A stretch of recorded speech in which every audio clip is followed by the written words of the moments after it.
comparación en lo que es el porfiriato y el actual partido oficialista. Es decir, hay tres similitudes que se las voy a decir a continuación. Primero, la falta de contenido del proceso electoral. Es decir, las elecciones no son confiables. Segundo, un presidencialismo que expropia los poderes del legislativo, el judicial y los poderes locales. Y tercero, la forma tan parecida como las élites políticas y económicas que se benefician de la corrupción.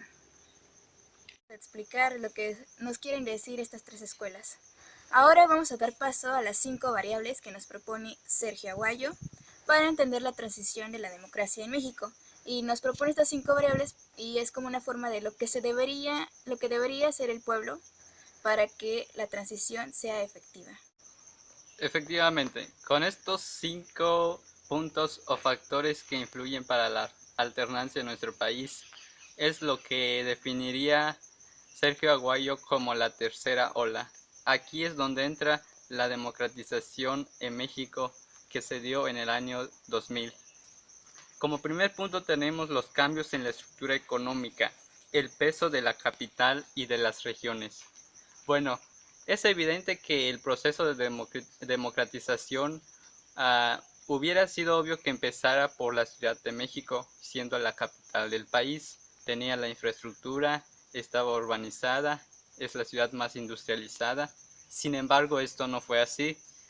La alternancia se dio de la periferia hacia el centro. Es decir, en 1989 fue cuando el Partido Acción Nacional gana por primera vez unas elecciones en Baja California para la gobernatura del estado. También otros movimientos populares como el caso de Juchitán de Zaragoza, que en ese momento pudieron derrocar a aquel entonces gobernador del estado de Oaxaca. Como segundo punto tenemos el debilitamiento del bloque histórico gobernante, la crisis económicas, las disputas por el poder y el fortalecimiento de los gobernadores. Aquí podemos ver que con las crisis de 1982, 1994 fueron muy importantes para esa democracia. Tenemos el debilitamiento del bloque histórico gobernante. Aquí entran las crisis económicas, como en el caso de las crisis que afectaron al país en 1982, en la cual la economía se vio contraída en un 6%, o las crisis de 1994 y por efecto el efecto tequila y el error de diciembre. Los organismos civiles también entran en este punto, las disputas por el poder y el fortalecimiento de los gobernadores. Pero también quiero mencionar algunos otros hechos que debilitaron el bloque histórico que gobernaba.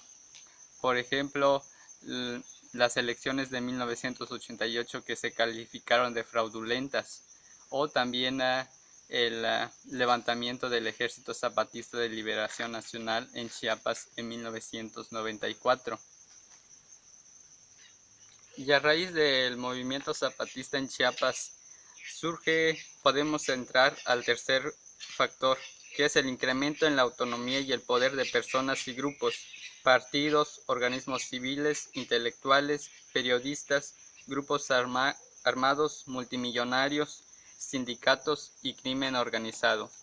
A raíz de lo que pasó en Chiapas, después viene la masacre de Actial en 1997. Entre otros factores sociales como el movimiento estudiantil del 68, como ya se había explicado anteriormente, que también irían debilitando al partido oficial durante esta segunda mitad del siglo XX. Como cuarto punto tenemos el peso del factor externo. Como bien se sabe, en 1986 México entra a formar parte del Acuerdo General de Tarifas y Aranceles y fue también un miembro muy activo para la creación de la Organización Mundial del Comercio. Sin embargo, para poder formar parte de estos organismos internacionales, tenía que adoptar el neoliberalismo como modelo económico. También la decisión del presidente para que México formara fuera socio, más bien dicho, de la Unión Europea.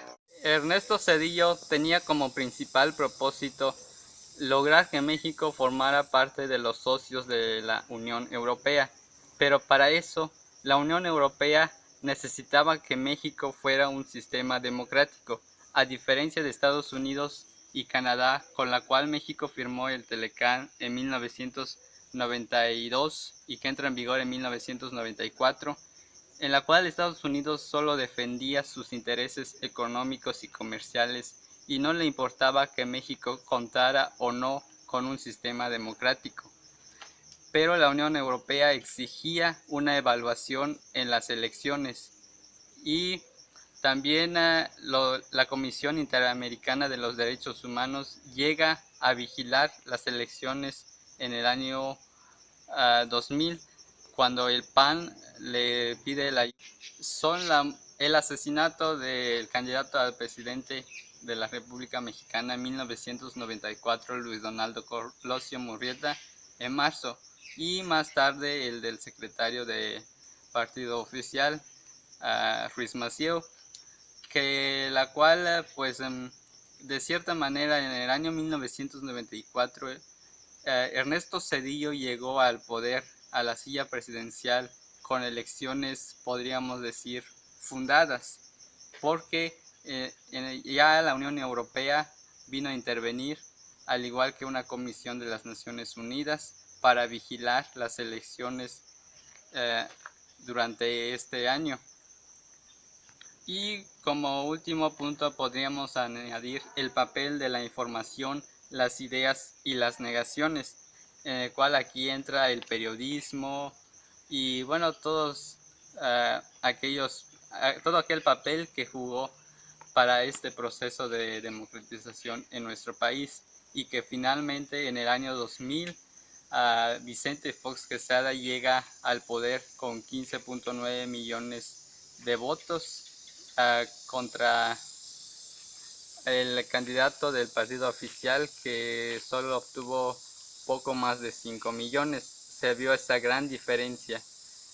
Por fin había llegado la alternancia en nuestro país. Sin embargo, los frutos de la democratización hoy en día no se pueden calificar de 100% eficaces o que haya funcionado perfectamente, pues después vendría la campaña sucia contra el candidato de izquierda más fuerte en el 2006, o también el Instituto Nacional Electoral, que se creó en 1990, también empezaría a corromperse y ya no cumpliría con el papel, con el objetivo por el cual fue creado hace 26 años.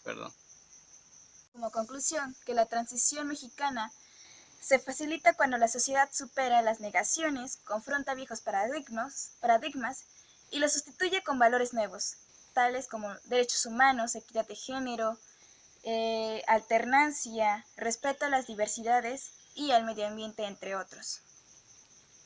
Así es como concluimos con este video por el día de hoy. Los esperamos la próxima semana, y sin antes recomendarles el libro de Sergio Aguayo Quesada, que es Guía para entender o reactivar la democracia estancada.